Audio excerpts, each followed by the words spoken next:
السلام علیکم پیارے بچوں، آج ہم آپ کو جو کہانی سنائیں گے اس کا نام ہے تنہا بندر۔ امید ہے پچھلی کہانیوں کی طرح آپ کو یہ والی کہانی بھی بہت اچھی لگے گی۔ چلیں اسٹارٹ کرتے ہیں اپنی کہانی۔ بہت دور عین ایک سرسبز اور نیلے پانیوں والے سمندر کے بیچوں بیچ ایک جزیرہ تھا۔ سورج ہر صبح چمکتا اور اس جزیرے پر سفید ریت کو چمکاتا اور جزیرے کے ارد گرد سمندر کے پانی کو بھی گرم کرتا۔ اس جزیرے پر ناریل کے درخت لگے ہوئے تھے۔ اس کے علاوہ کیلے کے بھی درخت تھے جو کیلوں کے گچھے سے لدے ہوئے تھے۔ اور اس جزیرے پر پتہ ہے کون رہتا تھا؟ صرف ایک چھوٹا سا بھورے رنگ کا بندر جس کی دم بہت لمبی تھی اور اس میں بل بھی پڑے رہتے تھے۔ وہ چھوٹا بندر اکثر ساحل سمندر پر بیٹھ جاتا اور مایوسی سے اونچی آواز میں کہتا، میں کتنا اکیلا ہوں، کاش میرا بھی کوئی دوست ہوتا۔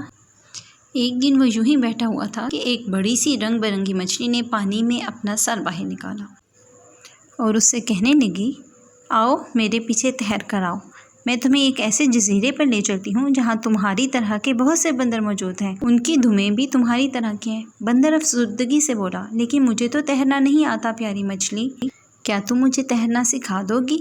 مچھلی بولی، کیوں نہیں، تم پانی میں چلنا شروع کرو اور جیسا میں کہتی ہوں ویسا ہی کرو۔ بندر نے اس کا کہا مانا اور پانی میں اتر گیا۔ جب پانی گہرا تو مچھلی کہنے لگی، اب پانی زمین سے اٹھاؤ اور بازو ہلاؤ۔ بندر کی چیخ نکل گئی، وہ بولا، مجھے یہ کام بالکل پسند نہیں، میں سارا گیلا ہو گیا ہوں۔ رنگ برنگی مچھلی کی ہنسی نکل گئی اور وہ تیرتی ہوئی دور نکل گئی، جبکہ بندر خشکی پر بیٹھ کر بڑی دیر تک خود کو سکھاتا رہا۔ قریب ہی ایک سفید بگلا کھڑا تھا، بولا، آؤ میں تمہیں اڑنا سکھاتا ہوں، جلدی کرو میں اڑنے لگا ہوں۔ بندر پھر بے چارگی سے بولا، میں تو اڑ نہیں سکتا۔ بگلے نے اسے کہا، سب سے اونچے ناریل کے درخت پر چڑھ جاؤ اور اپنے بازو پھیلا کر چھلانگ لگا دو، تم اڑنے لگو گے۔ بندر نے بگلے کا کہنا مانا، لیکن وہ پورے زور سے سیدھا ریت پر آ گرا۔ کچھ ناریل بھی ٹوٹ کر اس کے سر پر آ گرے۔ بندر نے ادھر ادھر بگلے کو دیکھا مگر وہ تو اڑ کر جا چکا تھا۔ تبھی بندر کے ذہن میں ایک ترکیب آئی۔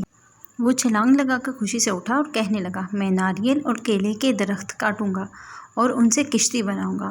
اس کشتی میں بیٹھ کر دوسرے جزیرے تک جاؤں گا جہاں مجھے بہت سے دوست مل جائیں گے۔ تبھی سمندر سے ایک آواز آئی، یہ بہت ہی احمقانہ ترکیب ہے۔ بندر نے دیکھا تو وہ ایک سبز رنگ کا چھوٹا سا کچھوا تھا جو آہستہ آہستہ خشکی سے سمندر کی طرف جا رہا تھا۔ وہ کہنے لگا، اگر تم جزیرے کے درخت کاٹ لو گے تو کھاؤ گے کہاں سے اور دوسرے پرندے بھی بھوکے مر جائیں گے۔ بندر اپنا سر پکڑ کر بیٹھ گیا۔ کچھوا بولا، میں تمہیں اپنی پیٹھ پر سوار کر کے وہاں لے جاتا تھا، لیکن تم بہت بڑے اور بھاری ہو۔ یہ کہہ کر کچھوا سمندر کے پانی میں کود گیا۔ یہ کہتے ہوئے کچھوا سمندر کے پانی میں تیرتا ہوا گم ہو گیا۔